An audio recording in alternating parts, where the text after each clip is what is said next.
and salutations, listener. It is I, Eric J. Jucky, joined as always by my tag team partner, The Boy. Hey. And this is the Two Nerds Podcast. Perfect full disclosure here, it is a little earlier than the week than usual. In fact, before I get into all that, in the description, you will find a bevy of links. Our Twitters, should you decide to see what we tweet about. The Super Blizzard Shining Wasato Bandcamp page, in case you want to buy more of the awesome music that is our theme and its ilk. My books, purchase them. And if you find yourself on Steam and looking to spend a little bit of money on a fun action platformer, you can always try out, the name of the game has escaped me.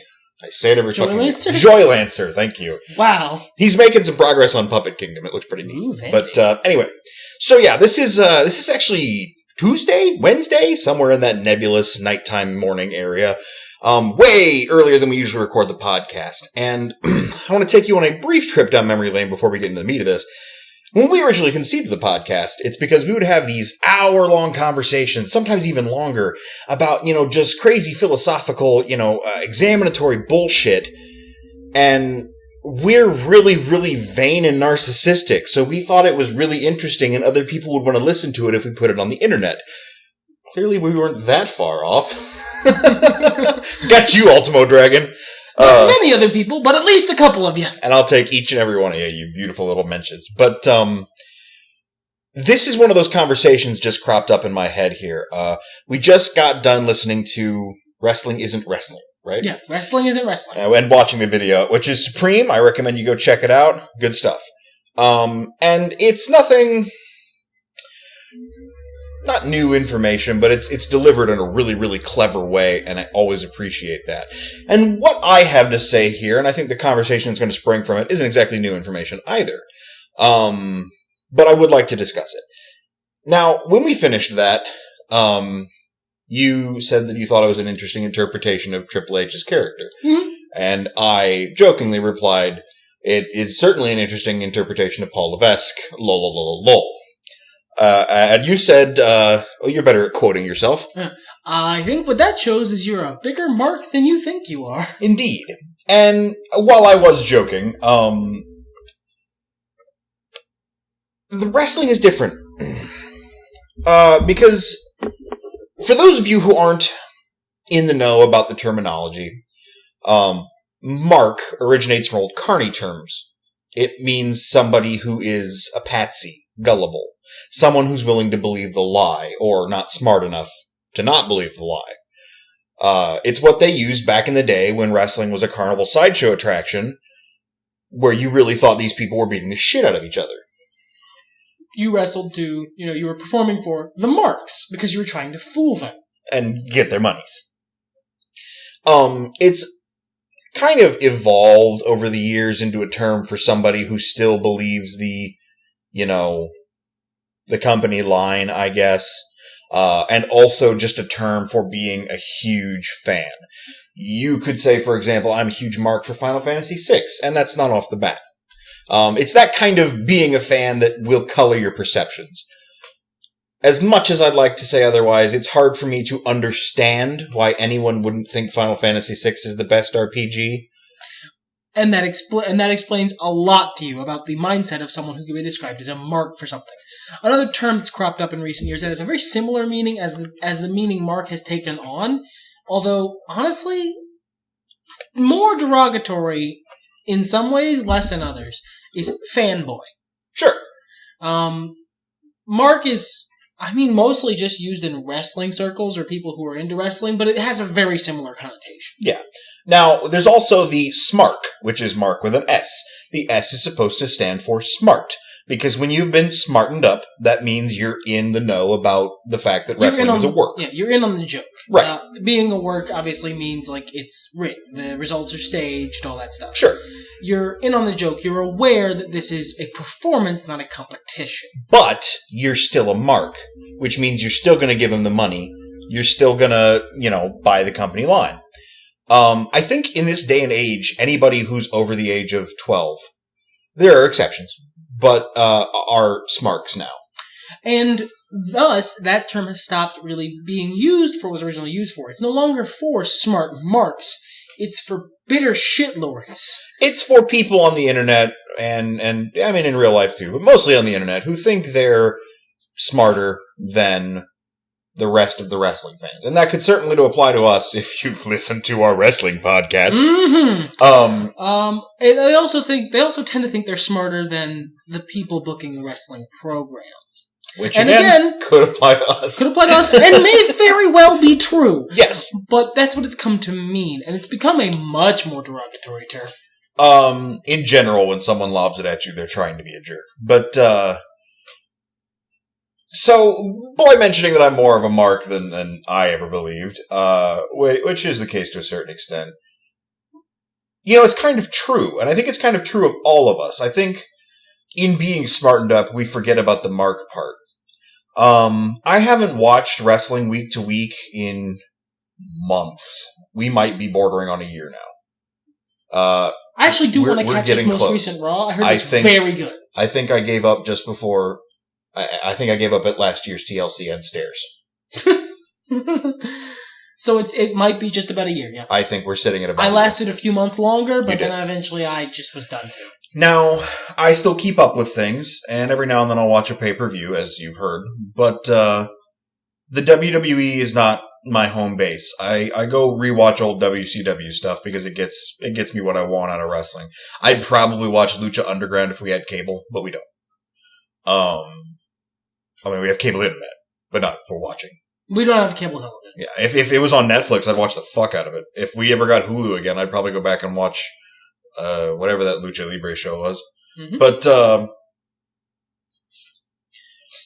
the reason I'm not watching wrestling right now is because they're not giving my favorite guys what I feel they deserve.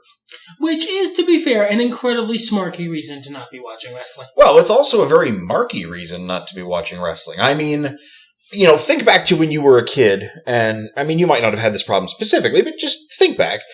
You know, your favorite wrestler is getting shit on, and this other guy you don't like to listen to is on the screen.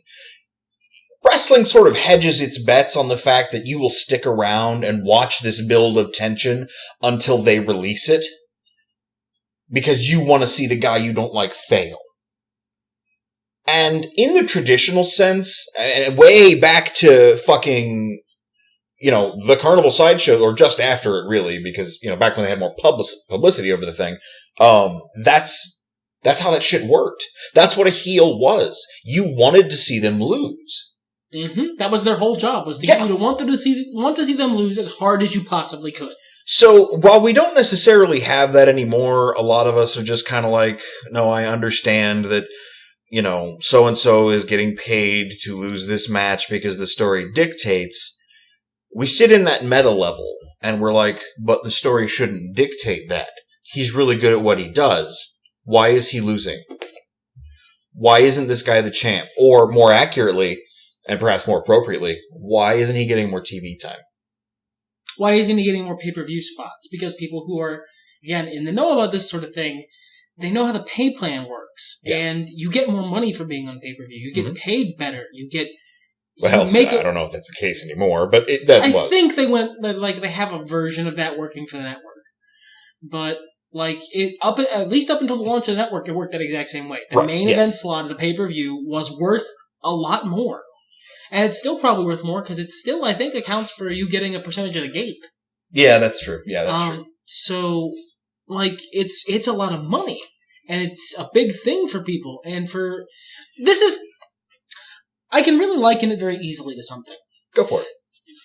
How Smarks, to be fair, although I really don't like going by the term because most of the people who call themselves Smarks probably are shitheads. But people like us who are very into the business side of things and want good things for the performers we like, it'd be like if you got really fucking mad around season 7, 8 of Friends if they weren't going to give Chandler a raise. If they weren't going to give Matthew Bing a raise. Matthew Perry. I like Matthew Bing. He's a delightful hybrid character. I like him too. But, it'd be like if you found out that Chris Evans wasn't getting paid as much as Robert Downey Jr., because, spoilers, he's probably not. No. and you got really mad, and because for whatever reason, you fucking hate Robert Downey Jr. Please don't tell me you hate Robert Downey Jr. I want to continue to like you, Ultimo Dragon. And you love Chris Evans, and you feel like he should be getting a bigger cut of that pie. It'd be like if you got very upset on Chris Evans' behalf. And it's a little silly, but that's about the mindset you're looking at. Well, when it comes down to it, it's not even necessarily about the money, right? I mean, like, if I'm investing my time in your product, I don't want to see just what you want to show me. I want to see what I want to see. Mm-hmm. And that's the reason I'm not watching. I don't want to tune into WWE every week and see what was until recently, Seth Rollins do his best to be Draco Malfoy repeatedly. And do a very good job. Sure, I was just not interested in it. To see John Cena being a hero, to see, whatever shit the Authority was pulling, even though I might like the actors involved, the wrestlers involved, I don't want to see that anymore. You guys have been doing this shit forever. I want to see interesting stuff. I want to see new stuff.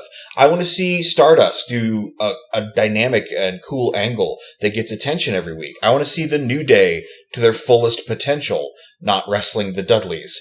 I want to see, the Big Show retire happily or become an actor. Because he's a great actor. He is. I'm just so fucking tired of seeing the same Big Show angle. We've seen them all.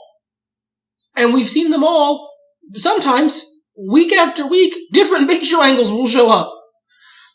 Anyway. I'm tired of seeing this same old shit. I want to see cool new shit. I've been watching wrestling more or less constantly for 18 years of my life. An entire adult of his life. Like, my time watching professional wrestling could vote in these United States. So, while I don't have any investment in the company, and while I'm certainly not the guy buying all the merch, because I am but one man, I do know what I like and what I don't like. And for a lot of people, that's the work. Because go on the internet and go to Twitter and follow people who really like wrestling and talk about wrestling. Even when they're mad, most of them are still watching. Yep. They're still watching.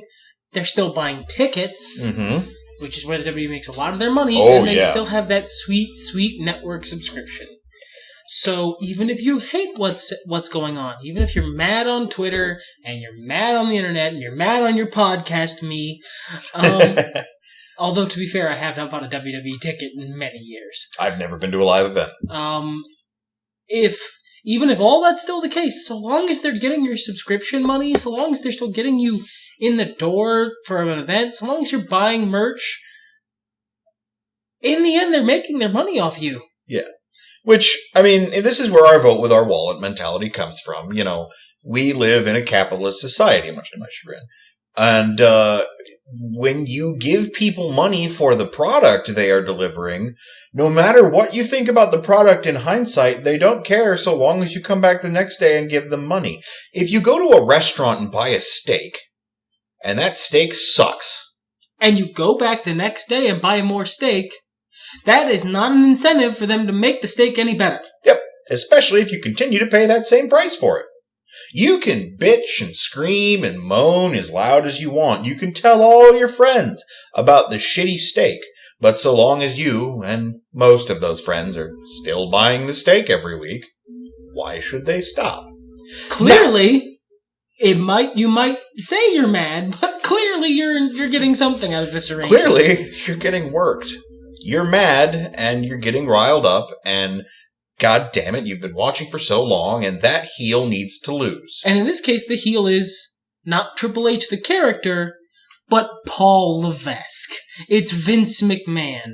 It's the people in the back room. It's the writers. It's the bookers. They have made the work a meta work. You are rooting against the people telling the stories, and you're going to keep watching until they do what you want. In the end, you're still getting worked. Yeah, and you're still buying the tickets and taking the ride. Now, this is not a new theory by any means, but I did want to talk about it because we did somewhat briefly talk about wrestling in our Fandoms podcast, and of course, every month when a pay-per-view comes around, some permutation of nerd speaks about wrestling. For now. Wrestling's been such a part of this. We will talk about some wrestling. Even if I'm like, the boy, you're going to watch Starrcade with me. This is 98. It's a good one. The master of disaster of overreacting. At least we'll have something to talk about that isn't, I'm so tired of John Cena. Rusev was really good. The New Day was fucking amazing. Dolph Ziggler did a really good job, but there were a couple of botched spots. Man, I was really happy when X showed up. The decision in the main event was stupid, but the match was good. Can we just loop that for the next pay-per-view? Just copy-paste that shit. Just make that the next 4 wrestling pay-per-views. I would be willing to bet that it would be accurate every time. I'd say, well, assuming Dolph's on the card. The thing is, do I think the guys in the back are smart enough to constantly be doing this? No. Do I think that enough of them are aware of it that they'll touch on it now and then? Certainly.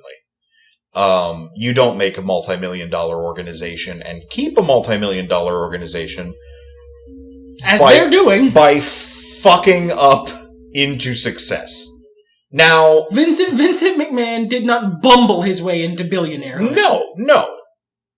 Now, I think the product is subpar right now? Yes. I have not watched it almost a year. I am really frustrated with the stories and angles they're giving characters like Bray Wyatt. And I am supremely... The guy is an asshole, but so are the people on the other end, supremely upset about how the situation with CM Punk was handled. But if you ask me to go back and believe that him walking out of the WWE with their title wasn't a giant meta work to get us marks to spend our dollars and see what would happen, I will tell you that indeed, it was just a huge work and we all fell for it and we all loved it. It was so masterful. It was so good. And in the middle of it, there was me going... Maybe this isn't work. In fact, I think it was you that said it. You're like, I don't know, man. This kind of smells like a thing. And I'm like, shut the fuck up and let's just enjoy it. I believe it was your exact phrase, yeah. Who cares? It was around about, a little before he went to Comic-Con and gave Triple H some shit, on stage, because that's when it became obvious it was work. But, a couple days before that, it was on the news, I was like... Nah, I've been watching wrestling a long time. This smells like work to me. This smells like a bit. And you were like, dude, shut the fuck up. This is amazing. Yeah, who cares? Stop trying to peek behind the curtain. This is good for once. Yeah. But, there's lots of backstage stuff I don't agree with. And I'm not trying to give them credit they don't deserve. I don't think it's good that they've pooped on a character like Bray Wyatt for the last year. It's not... Wrestling is a very unique situation. Because of the fact that it is... because of what it is. All the various myriad things that it is. Being a fan of it, if you are like most wrestling fans who are not pure marks, so anyone who's a wrestling fan who is, like you said, about older than 12, you're in a weird meta situation anyway. Because being a fan of wrestling and an adult really does incentivize you to care about the performers and how they're being handled, and care about how their characters are handled more than on a regular TV show. Yeah. Because on a regular TV show, on Game of Thrones, if you're a normal person and they kill off Robb Stark, not you, you're upset. They killed Robb Stark. What the fuck, man? But you're probably not mad that they fired the guy who played Robb Stark. exceptions to this rule exist. I'm looking at you, The Walking Dead. Please continue. Yeah, I mean, there are exceptions, but that's not usually how it works. Like 9.9 times out of 10, it's not the case. Whereas tomorrow, if they fired the guy who plays Bray Wyatt, whose real name I don't actually know offhand. I think he's like... You asked me too fast. Please carry on with your point. Anyway, if Bray Wyatt disappeared and they future endeavored him and they fired the guy who plays Bray Wyatt, I would be mad at them because that's a quality actor. That's a quality performer of the thing you're making who you fired for basically no fucking reason. That's a weird situation. So it kind of incentivizes you to be kind of a smart. And the reason for that is, and the reason wrestling is different, and this is something that CM Punk was trying to get to happen backstage before he got fed up, is because wrestlers are non-contracted workers. Yeah, they're... It's not like an actor. Even an actor who isn't part of the Screen Actors Guild, you have certain rights.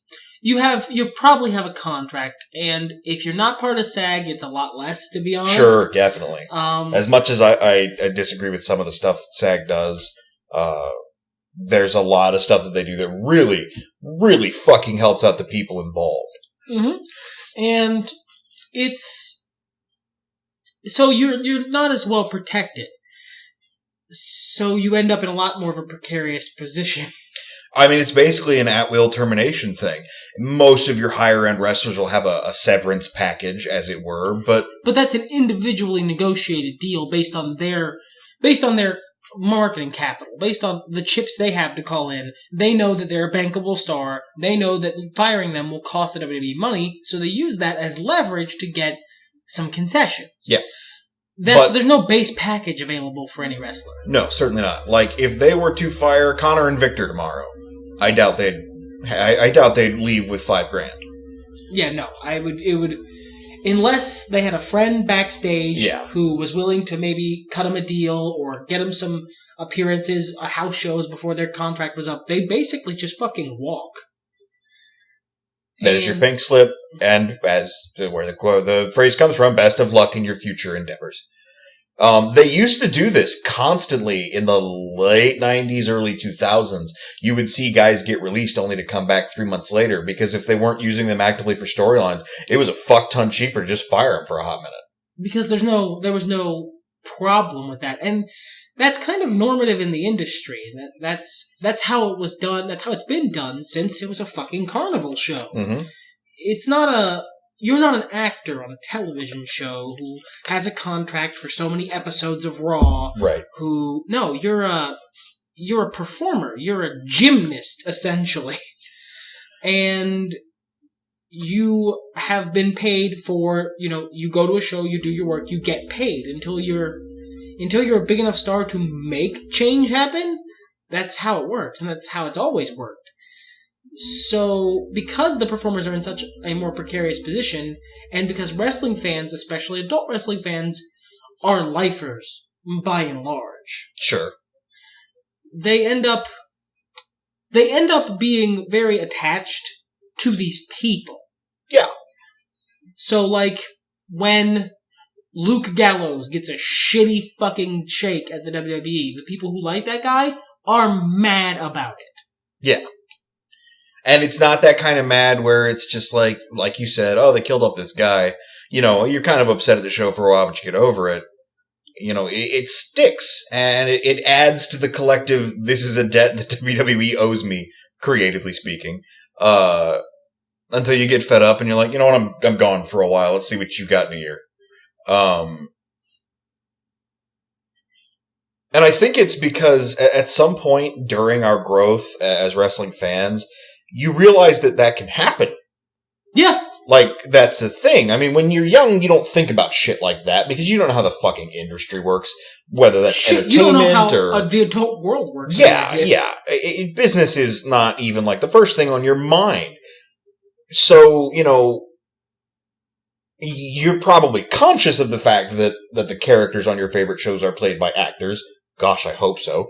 But you don't think about their contracts until it's brought up in the news. And you don't think about how much they're getting paid or how they get to the set or any of that crap until it's brought up in the news. You probably don't even think about, unless they're an actor you see a lot and really want to know about, what kind of people they are. That might be different for females because there are a lot of female-oriented magazines who really focus on that.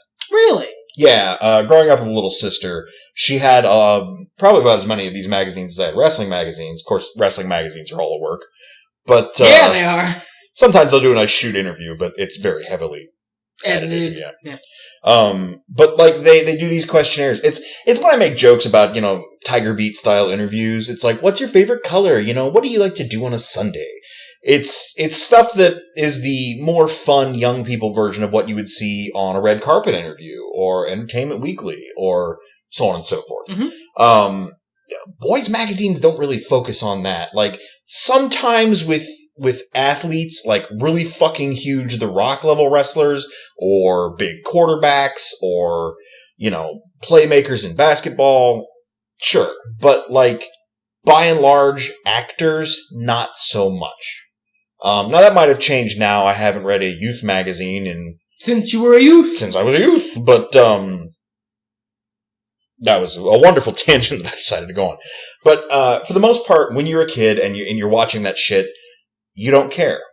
You don't think to care. You don't know to care until you wake up one day and you're like, what the fuck happened to Gene Snitsky? Was Gene Snitsky the one that it was for you? No, God, I was an adult by then. I was hanging out with you. Jesus, he was still around, wasn't he? Oh yeah. Gene lasted longer than I remember. He lasted longer than he should have with that shitty gimmick. Yeah, he did. Fucking woo. Whoo boy, that was a bad gimmick. I don't remember the first time I really asked that question. I probably could if I could sit and think about it, but that's a dead air and I'm not interested in that. When I was young, very, very young, and I know I've told this story a million times, probably even on the podcast, I caught a pay-per-view and, Hulk Hogan, Sergeant Slaughter fighting. I don't remember exactly which one it was. I looked it up at one point, but whatever. Hulk walked away with a crimson mask and I was like traumatized. And God, I might have been 3, 4, 5, but this is a very vivid memory for me. And my mom sat me down and was like, look, it's fake. They're actors. This is what's going on. And I was like, but he had blood. So I didn't watch wrestling for a long time. But when I came back, I was already smartened up. Like, there was that part of me that's like, I want to believe, but I've seen Mickey Mouse without her head on, Mm-hmm. So I can't go back. I saw mom sneaking money under my tooth fairy pillow. So, like at some point I caught on to the way the industry works, and it was probably around when I started getting on the internet, age 14, 15-ish, when I started kind of understanding that these people don't just organically cycle in and out of wrestling. When I started talking in e-feds with other smarks about the way the game works and things like work rate and people's perceptions of what makes a good wrestler and what makes a bad wrestler. I was baffled when I was younger, and a little bit still to this day, why people didn't like Billy Gunn. Utterly baffled. I shrug. Because we all have our favorite wrestlers, and classically, I have liked the middle card guy who's okay. Like, nothing special, but, That one caught my eye. But, and I think in a lot of ways this relates to e-fedding and e-fed booking. Because we all know it's a game. Mm-hmm. We all know that we are just role players, but we still want those good storylines. We still want management to throw in little touches on our stories. We still want to have people react to our promos, both in and out of character. We still want people to gravitate around us. We want to get those prestigious titles and run with them for a good long time. So instead of getting mad about what happens to the characters in the ring, we get upset about how the role players behind them are treated. Or, well, usually in e-fetting, how ourselves and our friends are treated. But, it is a lot like that. And if you want to think about it, because I know you nerds out there who are maybe kind of into wrestling, more into the other stuff we talk about, if you want to think about it like a role-playing game, like a pen and paper Dungeons and Dragons style role-playing game, you know, why does the DM always focus on the rogue? You know, why is it that, like, when I score a critical hit and kill a monster, he's just like, hey, great job on that magic missile. But when the barbarian does it, he goes into this great detail about the way his head flies off. And magic can do cool shit too. Leave me alone, okay? You know, from that perspective, why does he get all the good loot? And then apply that to these actors that you care about, these performers, these wrestlers, and understand that there are people, while not all the time, who are pulling those strings, who want you to be upset. Now, the reason I say that I don't think this is their main modus operandi is because, golly gee, Batman, this Bray Wyatt thing's been a slow fucking burn. In wrestling terminology, traditionally speaking, the longest gimmick, the longest angle you're going to work is 3 months. And that's what they call being married to your opponent. You might, on the outside, do 4 if it's a really hot, really ridiculous gimmick that needs, like, one big final payoff. Sure. And that's usually something that's decided late stage when they're like, look, the fans fucking love you guys, keep it rolling. But 3 months. Alright? That's the magic number in wrestling a lot. If a guy gets broomed and needs to go away for a while, the fairy dust needs to settle in, fans need to forget who he was so he can come back with a completely different gimmick, looking no different, and the fans go, yeah, okay, Umaga. I don't know this guy. That is the perfect example. Definitely. 3 months. That's the magic number. It's got that magic number has gotten longer as the times have gone by because the fan base is smarter and they're more bitter and shitty is the easiest way to explain it. Well, and in that sense, I would think the number might get more carefully guarded. I mean, okay, maybe 3 months is bad. You know, they probably want to see their guy on the top for longer or whatever, but I would think it would be more careful about, for example, how long John Cena's the champion. Or how long CM Punk's the champion. If he wasn't being received well, you know, if people were legit mad, and people were legit mad, should we do something about this, or is it getting us t-shirts? Turns out, getting them t-shirts. And this is why, in a lot of ways, you know, I will complain about the WWE being run as a company now and not as a wrestling program. Not as a storytelling engine so much as it is a money-telling engine. A money printing machine. Because then you've got the people making the decisions, regardless of who they be, thinking more about their bottom line and what's going to get them the most dollars at the end of the day. Like any good company probably should. Yeah, I mean, look, at the end of the day, your fiscal year ends. Q4 is hard. You got to hit a certain number. Sorry, my day job came out for a second there. At the end of the day, it's what happens. It is business, man. You got to put product on the shelves. You got to sell that shit. You have to move units. Fucking coffees for closers, okay? I'm sorry. Man, I almost made like 10 inside jokes there that Ultimo Dragon would not get. Whew, okay, let me reel that back a little bit. Let's go back to what we were talking about literally 5 seconds ago. The problem is that because this money engine has been going so long on fucking Castrol Syntax, they're afraid to switch to another brand. Because they know that Castrol Syntax runs the engine. It makes the money. Now... So, and even when they... And this is mangling the metaphor a little bit, but so even when they want to switch to another brand, they try and make that brand Castrol Syntax if possible. what if we took the label off the Castrol bottle? Hear me out here. And we stuck it on the Pennzoil. That basically makes it Castrol, but it's still Pennzoil. So people will be happy. Because it's not Castrol. All the people will be happy. No, silly. It was the label we were mad about.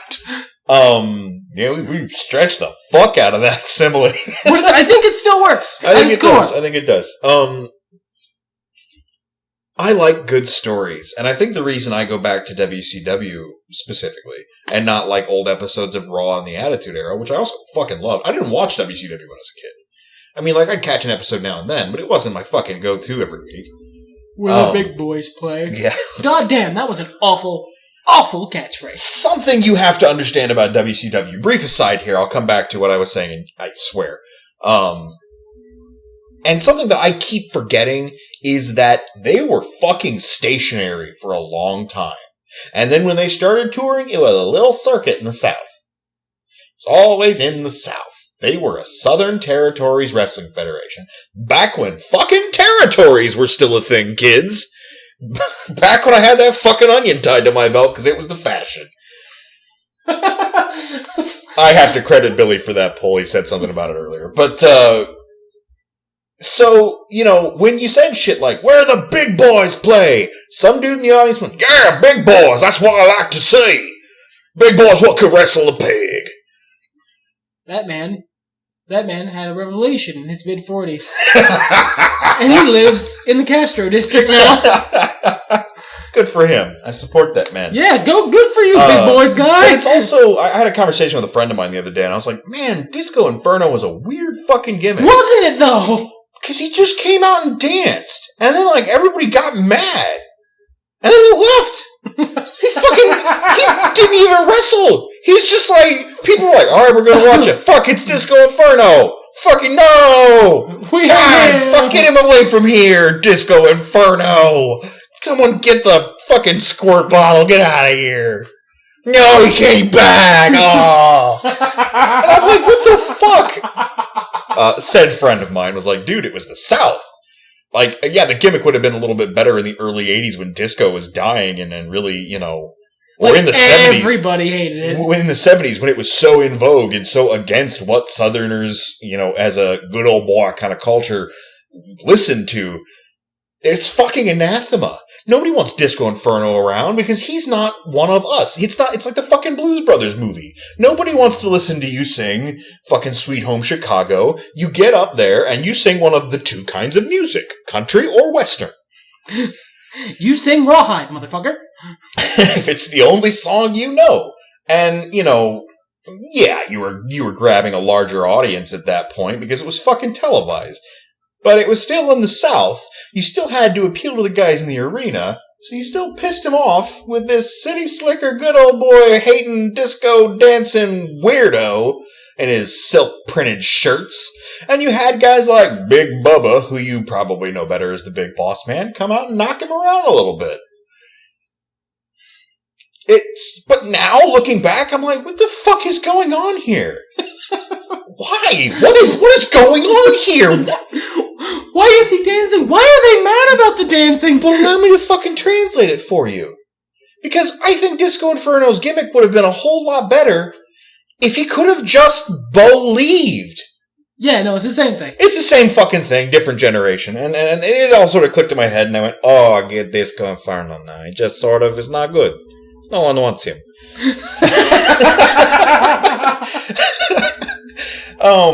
I mean, I was never attached to the gimmick myself, but it's just like, why are y'all so mad? He's just dancing. Damn.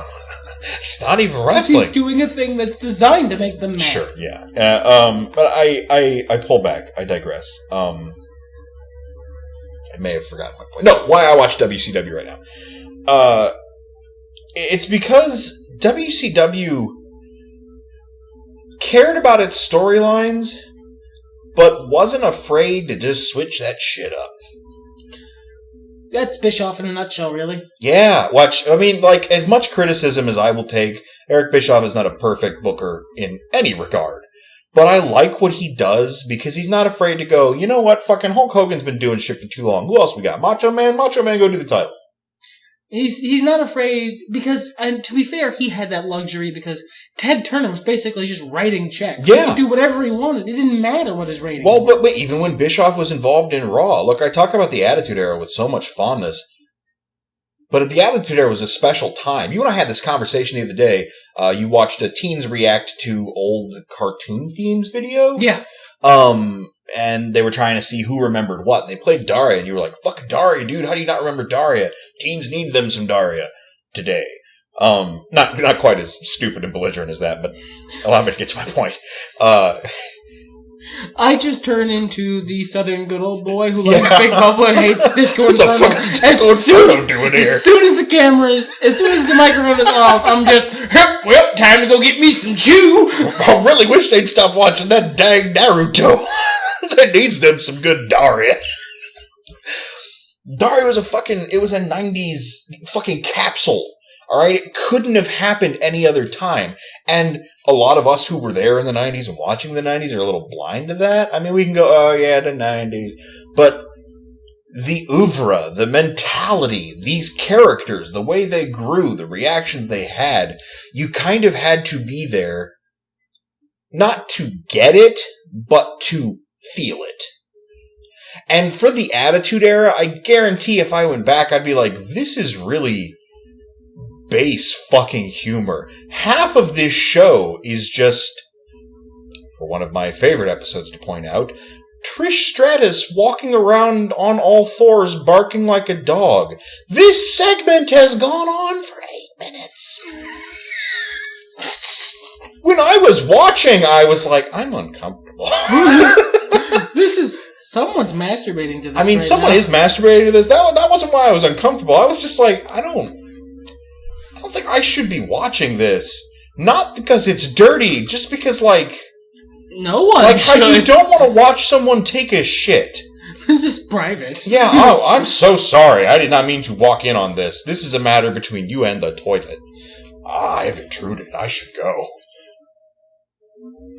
I mean, I love the Attitude Era. Don't get me wrong. But it was its time, and because I was there during it, that's why I fucking loved it. We can look back at the highlight reel and go, yeah, fucking Attitude Era.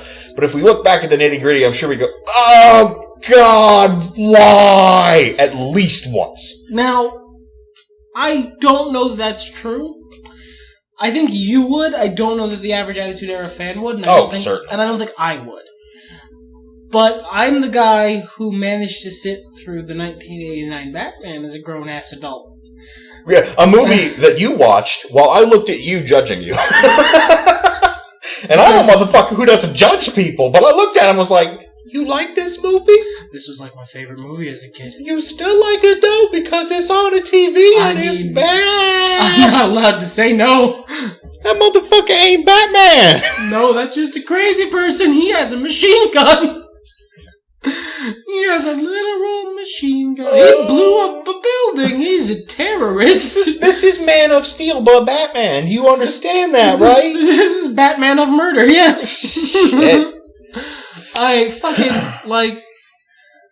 And that's the kind of reaction that I'm sure you would have. For wrestling, I don't know that I would, because I'm much more able to look at it with open eyes. Sure.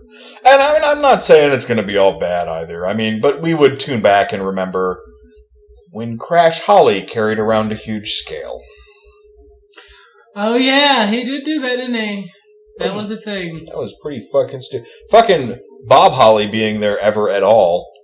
I would just be mad. I would just boo whenever he showed up on the screen. Just boo! Just a constant boo! I don't like him. For every match where Al Snow is kicking his own ass, there is a match where Al Snow is fighting the big boss man in a ring. No! Stop! No! Oh god, the dog kennel match! Oh god, that was so... No one was really sure how anyone was supposed to win. Were you supposed to get bitten by the dogs to lose? Were you supposed to get bitten by the dogs to win? I don't understand. Why? Why did you have him eat the chihuahua? That's just rude. What did the chihuahua ever do? For every Perry, Saturn, and Moppy eating crayons and mustard. Oh god, which is the most triumphant fucking story in history, because that gimmick was a punishment. Yes. He did a bad, and he was getting punished for doing a bad by being given Moppy. And he went, "No sir, if I can't be the best, I can sure as hell be the worst!" And then he proceeded to just fail gloriously. You know, when he went into the Indies, he found like various successions of new Moppies. They weren't all mops. They were like brooms and other shit, but that became his thing. He was like, "No, this is working, and I'm going to do it." I mean, he was a serious wrestler before that. Yeah, very fucking serious. But they would do shit to him because he was a dick backstage. Anyway, for every fucking Perry, Saturn, and Moppy, there was also, fucking Dean Malenko, Chris Benoit, and Eddie Guerrero in the most uninspiredly boring match after match after match of... Do you remember when Dean Malenko was a James Bond villain? No, because here's the secret. Here's the double super secret. They put that shit on SmackDown, and guess what I didn't watch? I did watch a lot of SmackDown. Dean Malenko vanished at a certain point and never came back, and it was the best. I brought you Lita's ass, and then I never was seen again. Thanks, Dean. No problem. That's 2 favors you've done me. I'm backstage now. That's 3. He's a very talented wrestler. Just fucking boring. If you're there for the mat work and just the mat work, fuck yeah, Dean Malenko, Chris Benoit. Dean Malenko, Chris Benoit, Eddie Guerrero, Perry Saturn. If you're there just for mat wrestling, just for like straight up, on occasion, straight up hook wrestling, scary dudes who could take you apart. 1, you should probably be watching UFC. But 2, I mean, yeah, those are the guys that are best in class. Mm-hmm. If you're here for technical prowess these days in modern wrestling, there's a couple guys you want to go to, but unfortunately they're not always the guys. They're not the guys who are getting play. And that's another thing that infuriates me about this, is because Dean Malenko used to get play. Sure. He wasn't main event. Dean Malenko got play on a 2-hour fucking program. They got 3 hours and SmackDown. Because SmackDown still exists, people. That's still a show that happens. No, it's not. Don't lie to the listener. You've got a fucking 3-hour program. You went from 2 hours to 3 hours. What did you add? Another hour of John Cena. Like, sometimes he just sits down and reads storybooks to the fans, I'm told. He's gone now. No, he is. He'll be back. Should be back by the Royal Rumble if he doesn't make his debut at the Royal Rumble. At number 30, to win. Maybe. To get his championship to tie Ric Flair and make the whole internet burn itself down in rage. I'm kind of over it. Like, logically speaking, at some point somebody had to break that record, and John Cena, I'm never going to say he deserves it, but I can't think of anyone better. But that's the thing, is, look, Cesaro is an incredibly talented wrestler. He's injured right now. Well, that's true. But even before he was injured, he wasn't getting anywhere. And on a 2-hour show, Dean Malenko used to get places. He used to be on the card, pretty high up. Yeah. He wasn't, for Dean Malenko, he was pretty high. Well, yeah, while he was with the Radicals, he was. After he stopped being with the Radicals and became a James Bond villain, not so much. Not so much, no. But he managed to get, some good time in. Cesaro never really, unless he's in a tag team with someone else who they find more entertaining, or less entertaining but they're better together with, him and when he had Paul E stapled to him, he was doing just fine. But WWE also does this thing. Paul E, there's the age-old joke, Triple H could wrestle a broom. Paul E Dangerously could make you believe that broom was a genuine threat to Triple H's title. Dude, he is. Have you seen him? He's so big. The broom? Yeah. He does have little bristly hairs on top. Yeah. And all the personality of a broom. But, for all that I do believe that, at least in some capacity, the WWE uses this meta booking against us, as it were. I had air bunnies there, and you can't see them because this is an auditory medium. Use it in their favor is a better way of putting it. Sure. And for all I believe that they have to be intelligent individuals to a certain degree to have gotten this far, they are certainly sticking to their guns about, all right, this guy's a bad guy. You guys aren't supposed to like him. Fucking quit it. But we like him. Stop. But we like him. He's gone now. What are you going to do now? You can't cheer him if he's not here. Or, this guy's supposed to be the new good guy. We're getting rid of the old good guy because you bitched, like, a lot. So, this is the new good guy. Like him. No, we don't want him. We want this one. Well, that one's dead, like this one. No, we don't. We're mad. We want our old one back. Dead. I feel I need to say that again. He's gone. He's not coming back. He went to a farm upstate. All the vegetables I could possibly eat. Yes! Yes! Yes! But we want him. Like it. Like this one. We made you this one just for you. He's nice. No. We want his shittier friend who reminds us of Brian Pillman.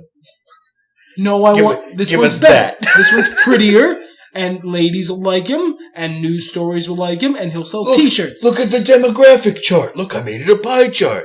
Look at this big old piece of the demographic he appeals to. Look at this tiny little one that Dean Ambrose appeals to. Look how small. Do you want a lot of pie? Huh? Over here? Lots of pie. Or just a little eensy-weensy slice. You can't even put whipped cream on that. Now, not the spray kind. You could probably ration it out if you got like a knife and the whipped cream was a little colder so that it was cuttable. I mean, you'd have to go to a lot of effort, and who wants to go through effort to put whipped cream on their pie is what I'm saying. Eat the big pie, you fuckers! What the fuck are we talking about? No, I'm sorry. I let you go. I just let you unspool that. Unpack it for the listener. Let you really delve in. But and they're going to insist that you like the guy they want you to like. But there's one guy they break that rule for, and it's smiling John Cena. Rusev was the best book baby face in that company, and WWE quietly nodded and went, okay, that's fair. Well, he's going to fight John Cena now. So everything you love about him, see that window over there? Remember that funny Saturday Night Live skit where The Rock was the Rock Obama and he threw a senator through a window? Yeah. I believe in you. I think you could put this one together. This isn't like the pie thing, which I had to explain in deep detail. I feel like you can get this one. When he's trying to goad them because they like pie. That's where the origin of that was. I'm glad that we know. I'm glad that everyone knows. I really want you to understand Paul's motivations here. This character's so deep and well developed. But like we were saying about Cesaro, they had Paul E strapped to him, and the audience fucking loved him. They went nuts for him. But in the back, they were like, I don't know if you've noticed, but Paul Heyman is literally the devil. Like, we've done everything. We even made sure he was a Jew. You know, the guys that killed Christ, right? You guys hate that, yeah? This is Paul talking. The Two Nerds podcast is not going to get into this kind of shit. This is literally jokes Paul makes. Go listen to some of the Stone Cold's podcasts. He says this shit, not us. Okay? Really? Does he? Yes. I am really good at tapping into the essence of this man. No, not Paul Levesque. Paul Heyman. Paul Heyman does. Yeah. The fuck was I talking about? Right. He's strapped to Satan. You can't cheer him. We made him friends with the super devil who murdered your favorite guy. You all hated that, remember? This guy just killed The Undertaker. You love him. He has the hat and the druids. Remember Johnny Cash? Everybody likes Johnny Cash. That's another guy that's dead. I can't have him on the show, but I can purchase his music. And you all cheer. But then you cry when The Undertaker dies. That's Cesaro's friend. Undertaker's murder. Is any of this sinking in? We like Cesaro. Big swing, yay! He does a thing where he picks a guy up and spins him in a circle like they're siblings playing a fun backyard game. Fucking Paulie Dangerously was making up shit to get his fucking shitty new theme music over. It was like, I don't... When you hear the sirens, that's it! It was better. It was good. It was good. Paul. It was Paul. I'm not Paul. When you hear the sirens, take cover. Take cover. That was good shit. Good. And he just made that shit up. Because he's going to come in like a tornado and swing you around. It has ears. Exactly. And he made that shit up off the top of his head. You could tell. You know it. He was like, I got nothing. This music's dumb. His old music was better. When you hear the sirens, take cover. Yeah. And then everyone was like, boots to asses. Perfect. Just fucking put on a t-shirt and I'll slap it on my dick. That's how you wear shirts. But they got really mad that you started cheering Cesaro, because then you started to... The problem with that is that you started to connect Cesaro with his big fun thing where he picks people up and spins them around. Again, like two siblings playing a fun backyard game, because the big swing is perhaps the least intimidating wrestling move ever conceived. The Cobra's more believable. Sorry, that's me bitching about a pet peeve. I could argue that. I've been in a big swing before. It's actually just a fun time. Well, I mean, like, was someone trying to addle you? Or were they, like, swinging you around for funsies? Given the speed Cesaro goes, it's clear it's the second one. Man, I hate to burst this bubble here, but wrestling's fake, bro. It's just not, like, there's believing... I will believe... It's like a guy working a rest hold, like, you know, really fucking working it, and the dude who's in the hold is selling it, and then the guy working a rest hold is like, doing this for 3 minutes. I got you. I said, it's a headlock. Oh, my grip's slipping. He fell out. Whatever. Oh, it's still in the rest hold. It's just not... I will believe evil, undead necromancer. I will not believe the big swing is a believable finishing move. It's just not. I'm sorry. It looks too silly. No, I mean, it took me years to get sold on the Canadian Destroyer, and even still, when I see it, I'm like, nah, it's fine. I'm pretty sure that's stupid, but okay. It went fast enough that I can't really ask too many questions. But I mean, in this connects back to Bray Wyatt. This guy's Swamp Lucifer. He's Swampsifer. You know that, right? We did a case... Look, we all got drunk and watched The Devil's Rejects, and we were like, we need that character. Personified into one guy who puts sheep masks on people. Because you're all sheep. Nobody likes being called a sheep. Again, unless it's in church. But you guys are not supposed to like him. And yet you pull out your little cell phones, and you make little lights for him. Which they sell those now. Because the WWE make a buck on fucking anything that you do. Anything you do, they sell little LED lights on sticks for Bray Wyatt's entrance. While fucking Michael Cole was like, oh, these are all brainwashed cult members, because he's a bad guy. Like, they are straight up... These people are all... They've been somehow brainwashed by Bray Wyatt. Bray Wyatt is clearly evil. Everyone can see that. We don't know what they're doing. They're clearly brainwashed. And then they're at the merch stands. They're fucking selling the little LED lights on sticks. And this is the weird part. All right, now what did we just sit here and tell you at the top of the show? And what is the WWE missing? What if you stopped like, fuck the Two Nerds podcast? I'm going to watch that wrestling isn't wrestling thing. What was the moral of that story? Is that this is what you make of it. It's a TV show. We like these characters. I don't like fucking the Juggernaut because he murders people. Like, that's bad. I like the Juggernaut because he's big and he runs through stuff, and I like his silly dome head, and he had that cartoon that one time on the internet that was totally canon. As far as I'm concerned, yeah. Well, as far as a couple of movies are concerned, yeah. Those movies get points for that shit. Fuck yeah, they do. Juggernaut was a bad example. Sabretooth's a better one. I fucking love Sabretooth. Hands down, one of my favorite Marvel characters. Top 10, definitely. And Sabretooth is an awful fucking person. Awful. He's a fucking rapist and a fucking, like... He's the worst. He's the worst. I fucking love him and I want to watch him. I'll buy a shirt with Sabretooth on it. Fuck it. Yeah, go Sabretooth. If I were to go to an event where I got to see Sabretooth fight fucking Power Girl, I'd be fucking rooting for Sabretooth. Fuck yeah, Sabretooth. Don't take that away from me just because he's the bad guy. We know it's a fucking show, you idiot. We will buy the merch you make for the guy we like. Stop trying to pigeonhole us into the reaction you want to get so that your story still sounds good on TV. Because the people watching at home don't care. I mean, here, let me real quick, okay? You guys have fucking booked in Bizarro Land before. Real quick. Sometimes the crowd cheers weird guys. Sometimes the crowd boos weird guys. Alright? You know how you fix that without resorting to every week, oh, these guys are all brainwashed. I mean, actually, that's a good version of it if you were still letting the character do what the character does and not trying to pigeonhole him. You know, man, what a weird crowd tonight. I can't believe these guys are behind so-and-so's scheme. Don't ignore it and talk louder. La la la la la, you can't hear this. La la la la la, we're constantly talking because one of you might say shit.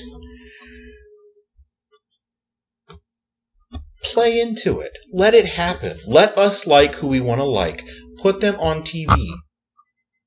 Like, one of the first things they did after Bray Wyatt got too big for his britches as far as they were concerned was make him lose repeatedly to stupid people and then take him off TV for a while. Yep, that's their standard operating procedure. It's to get all the heat, all the popularity he had off him. So that they can try to build him up again as what they want. So they can try to build us up again to be buying what they're selling in the way they want us to buy it. It's like if they were actually mad at me for wearing a shirt on my dick. So they stopped selling t-shirts. So here's the thing. This actually is a great way of tying into something that I'm actually... that I keep bringing up on the podcast as something that I'm tired of. Do you know why I'm mad that eye marks? Because I love that term. Billy crafted it, I'm stealing it. You know why I hate it when eye marks do nothing but shit on Roman Reigns constantly and boo him? Like who you like, I don't care. It's when you go to the show and do it, because then what will happen is, except in this weird universe we live in where they have bought Roman Reigns stock, and it's like he is the future of their company as anointed by Vince Jesus, and they won't give up on him. 9 times out of 10, if you shit on a guy as hard as Roman Reigns has been getting shit on, they'll do what they did to Bray Wyatt. He'll lose a bunch of matches, he'll leave TV, and he'll get fucked. It's not... I'm as mad at them for listening to you assholes as I am at you for doing it. Because I know that's why you're doing it. Sure. You're booing him because you know that if you boo him hard enough, if you don't give them the reaction they're looking for, they'll get rid of it. Well, and we talked about this ages ago after Daniel Bryan left the first time. The big stunt the WWE pulled where everybody rushed the ring, etc., was about the worst thing they could have done for their crowd's level of entitlement ever. Because now, more than ever, everybody thinks they actually have a say. And so their crowds are super fucking entitled. And the way they book, the thing they do where they pigeonhole a character into the crowd's reaction for that character, and if the crowd's reaction for that character doesn't fit, they punish the wrestler for it, makes your shitty eye mark entitlement ruin good gimmicks and good stories for the people portraying them. I'm going to take this back to e-fetting for just a second before we close out here, because I think it's going to put a fine button on everything. When you're in an e-fed, much like in real wrestling, you play good guys and bad guys. You play faces and heels. And shades of gray. If you're playing a good guy who nobody likes, you're never going to get popular. You're never going to get the titles because everybody thinks you're boring. No matter how much you write that the fans are cheering your name and how they have your t-shirts and your face paint, if you suck, you suck. If you're playing a heel and everybody likes you, that's good. You're a good heel. Because you are a bad guy in the story that everybody likes reading. Because there's a fine line between being mid-90s The Undertaker, who was a bad guy that everyone liked watching because you can't wait to see him lose, and mid-2000s Vicky Guerrero, who was a bad guy that made people turn off televisions because no one wanted to see her. When you are in an E-Fed, if you are portraying a character who upsets people, who people don't want to read because their personality is very grating, not fun to engage in, especially in a more intensive activity like reading. Watching is easy. Watching is passive. Reading requires you to turn on the imagination and start cooking up Edwards. You're not going to be popular. Yeah, you're being more of a traditional heel. People are mad at your character. That's what you want, right? No. Not in an E-Fed where popularity is your currency. And as it shouldn't be in the capitalist version of the WWE, where your merch sales are what determines your worth. Because that's why John Cena is still on top. He sells t-shirts. So long as he moves t-shirts, he'll be on top. So much as everything that they discredited, Triple H and Vince McMahon about what CM Punk said, not one of them, for a second, tried to disavow anyone of the idea that the way you get to the top of that company is selling t-shirts. You know, CM Punk got to the top of that company? Wasn't his talent, wasn't his, ability with a microphone. It's that his ability with a microphone started selling t-shirts. You sell t-shirts, you get booked. You outsell John Cena, you get to be the champion forever. Until other unrelated factors interfere. Yes. But popularity is the currency. The reason the WWE product is something that I don't watch every week is because they refuse to accept the reality that they have constructed for themselves. They pick and choose when it's time to do old school booking and when it's time to do the Monday booking. Which is why I go back to WCW, because back then they were like, let's just tell fucking stories. And these stories are stories people like. Good, they're making us money. For a while, and eventually they just tried the NWO 92 times. And it worked 90 times. Oh, it got bad. Oh, it got worse. I can fix this. How? Hire Vince Russo. Pro wrestling tip for anyone thinking of starting up a wrestling federation, or any, wrestling federation current owners who might be hanging out at Ultimo Dragon's house. I'll hire Vince Russo is never a good sentence, unless you're secretly hiring him to assassinate another wrestling fed by going to be their head writer. Which I secretly think might be what his job is. Yeah, we speculated on that. Maybe not on a podcast, but at some point. It's, oh look, this WCW is doing very well. Vince Russo is suddenly and mysteriously fired from WWE. Better go work over there. Oh look, they're done. Good, well I'll just have that, says Vince. Oh look, TNA is getting large enough that they might, in 10 years, constitute a mild risk to some of my profit. Vince Russo doesn't seem to be doing anything. Maybe I'll just fire him. Go work for TNA. Oh, look, they lost their TV contract. How sad. Well, I'll just take all your best wrestlers. Bye. Hey, Vince, come back. It's fine. Yeah. He's their wet work man. Yeah. Vince Russo is a wrestling assassin. I thank you for indulging me in this. I'm sure you guys would rather hear something about anything else. Is there a movie coming out this week or something? It seems like there's something going on. I mean, I'm not sure. I haven't really been keeping up with the news. Whatever. It's probably something Christmas related. Yeah. It's like some kind of holiday special. Anyway, we'll catch you guys in the next podcast.